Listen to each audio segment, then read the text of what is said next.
penyalahgunaan senjata api kembali terjadi. Dalam sepekan terakhir, 3 orang tewas akibat tutupan senjata polisi. Diduga terjadi pelanggaran prosedur senjata api, dan tidak hanya itu, terjadi pula pelanggaran atas hak-hak asasi. Amanat polisi memegang senjata api seharusnya digunakan untuk menjaga dan mengayomi, bukan untuk menakut-nakuti. Kini publik bertanya, mengapa polisi begitu mudah melepaskan tembakan kepada yang tidak bersenjata? Seperti apa standar prosedur operasi penggunaan senjata api oleh polisi? Apakah pendidikan, sosialisasi, dan tes psikologi sudah cukup dikuasai oleh para pemegang senjata api?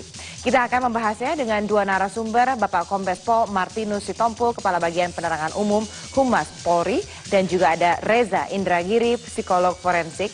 Saya undang Mas Reza, silakan bergabung bersama kami. Pak Martinus bergabung bersama kami dari Mabes Polri. Terima kasih Mas Reza sudah bergabung bersama kami.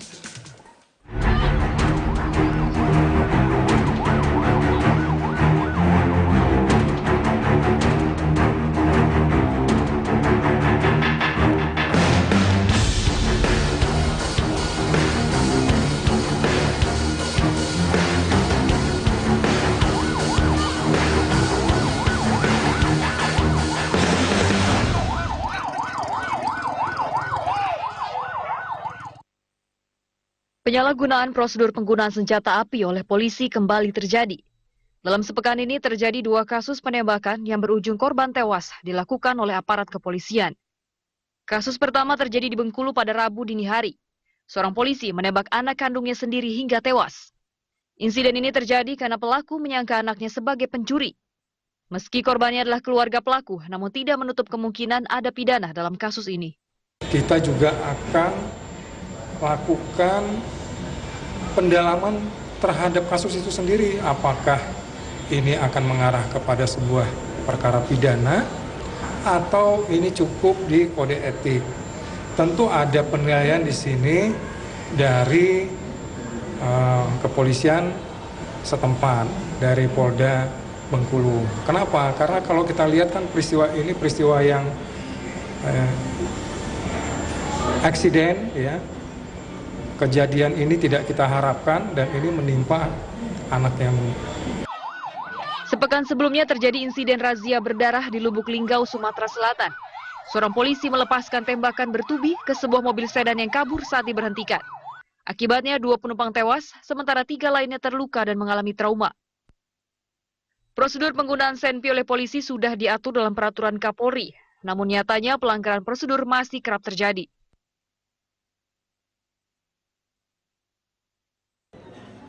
Anggota Kompolnas Irjen Polisi Purnawirawan Bekto Suprapto menduga insiden ini terjadi akibat kurangnya sosialisasi penggunaan senpi di lingkungan Korps Polisi. Banyak di antara anggota yang belum tahu aturan itu. Anggota masih banyak yang berpikir menggunakan senjata itu seperti yang dia pikirkan berdasarkan mitos. Ini masalah. Harus mengacu pada peraturan Kapolri nomor 8 tahun 2009. Itu sangat detail, sangat jelas. Sementara itu, psikolog forensik Reza Indragiri meminta kepolisian untuk melakukan tes psikologi berkala bagi para anggota polisi. Ia juga mendesak audit terhadap penggunaan senpi oleh polisi. Peluru itu semestinya harus bisa dipertanggungjawabkan. Dikeluarkan untuk apa?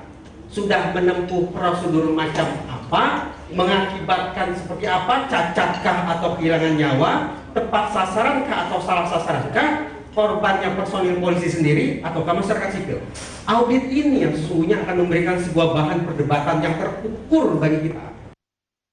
Penyalahgunaan senpi oleh polisi sudah sering terjadi, bahkan tidak jarang dipicu persoalan sepele. Sebagai institusi yang seharusnya menjamin rasa aman masyarakat, aparat kepolisian harus lebih berhati-hati dalam menggunakan senjata api.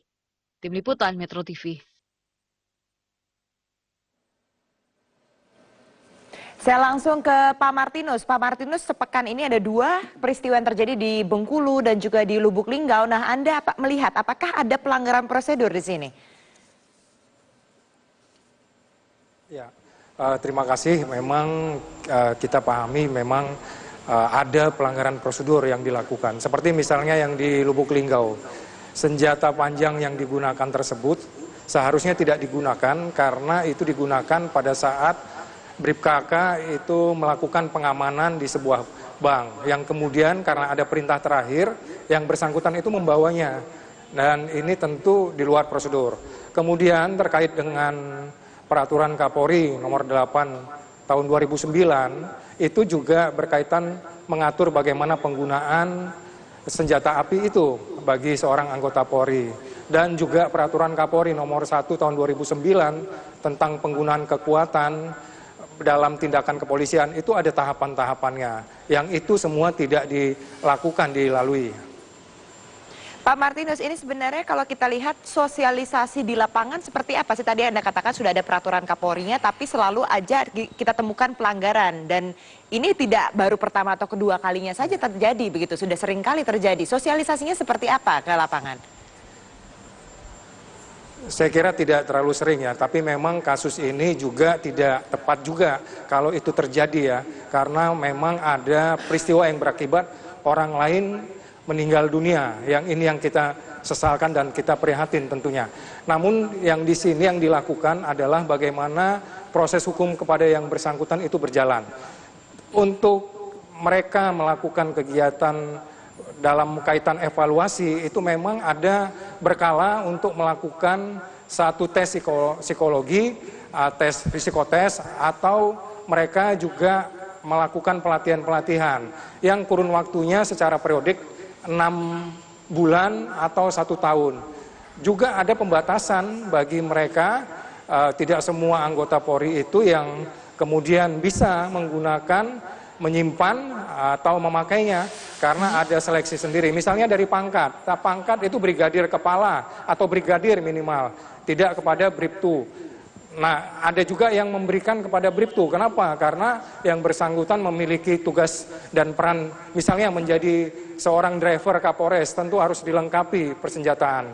Tapi Mbak Andini, saya ingin mengatakan bahwa senjata api itu sama dengan tongkat polisi, borgol, yang merupakan kelengkapan bagi seorang anggota Polri.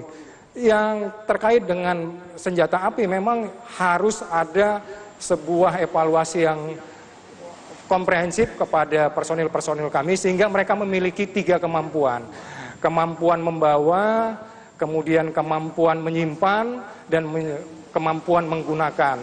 Jadi ini dalam satu proses evaluasi, kami dari Mabes Polri ini sudah memberikan arahan-arahan teknis untuk kembali dibaca peraturan-peraturan itu, pengawasan melekat dari atasannya, kemudian pelatihan-pelatihan dan waktu-waktu untuk melakukan evaluasi bagi seorang pengguna senjata api ini terus dilakukan. Ini arahan dari Mabes Polri kepada jajaran Polda.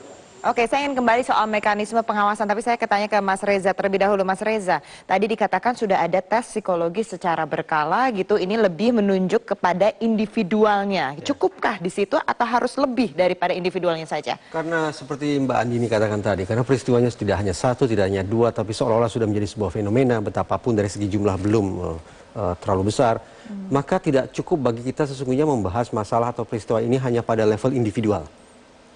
Dengan kata lain, ingin saya katakan betapapun tanggung jawab dari sisi hukum berada di oknum tersebut, tetapi pertanggungjawaban institusi tidak bisa dilepaskan sama sekali. Karena atau yang bersangkutan ketika melancarkan atau melakukan tindakan tersebut, dia dengan status sebagai personil polisi. Jadi kita perluas dari level individu ke level institusi.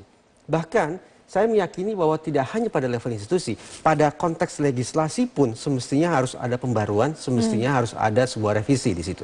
Jadi yang peraturan Kapolri sekarang ini dianggap masih kurang rigid begitu? Saya lebih tinggi daripada sebatas surat dari Kapolri. Saya ingin bicara tentang undang-undang kepolisian kita. Kenapa demikian? Begini, acap kali kita beranggapan personil polisi itu sebagai manusia dikdaya, yang seolah-olah 24 jam sehari siap untuk memberikan pertolongan kepada siapa saja yang membutuhkan bantuan. Mereka dianggap sebagai omnipoten, yang punya kemampuan nirbatas dan seolah-olah tidak pernah punya rasa takut, selalu terampil, tidak punya rasa sedih, tidak pernah panik, mampu mengatasi segala persoalan. Ketika kita menyikapi personil polisi macam itu, sesungguhnya kan kita memberikan atau kita memangkas dari mereka sisi-sisi humanis atau sisi-sisi insani itu. Nah itu sebabnya seberapa jauh sesungguhnya institusi kepolisian kita menaruh perhatian terhadap sisi-sisi insani personil polisi. pelatihannya harus diberikan seberapa serius. Andaikan dikenakan psikotes itu tujuannya untuk apa? Untuk melahirkan atau menciptakan individu seperti apa? Sistem diklatnya juga bagaimana? Nah, sayang beribu sayang Mbak Andini, pekerjaan sebagai polisi, kalau kita bandingkan dengan pekerjaan berat sebagai seorang guru, ternyata belum sebanding. Kalau kita buka undang-undang guru dan dosen, di sana ada satu pasal yang bicara tentang bahwa guru berhak atas jaminan rasa aman dan perlindungan hukum.